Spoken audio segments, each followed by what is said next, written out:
Meer dan 300 mensen van Friesland komen op protestbijeenkomst Au. De zwargen hoe de fusieplan van memmerbedrijf Achmea binnen Grut. Werknemers binnen benauwd dat het verlies van de zelfstandigheid van de Friesland banen kost. Ze krijgen stiepen van de vakboen. Die hebben Achmea een ultimatum gesteld. En dat roen joert Au. Nou, we hebben een soort voorultimatum gesteld. We hebben Achmea een brief gestuurd, de Raad van Bestuur. Waarin we gezegd hebben dat we willen dat het bedrijf zelfstandig blijft. Autonoom, vorm van autonomie dus.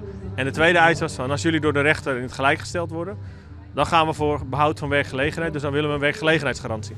Friesland boppen en Achmea in de groepen. De acties worden harder. De acties worden zeker harder. Er zit een opbouwende graad in, dus dat klopt. Wat is de volgende stap? We hebben vandaag de actiebereidheid gepeild onder de mensen. Ze konden een nieuwjaarswens sturen en ze konden een formulier invullen wat voor acties ze willen. Dus dat laten we nu. En er zijn veel formulieren ingevuld, dus dat belooft dat.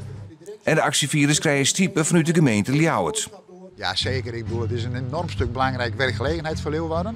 En ik vind het ook eigenlijk onterecht de manier waarop het nu wordt afgedaan door Achmea.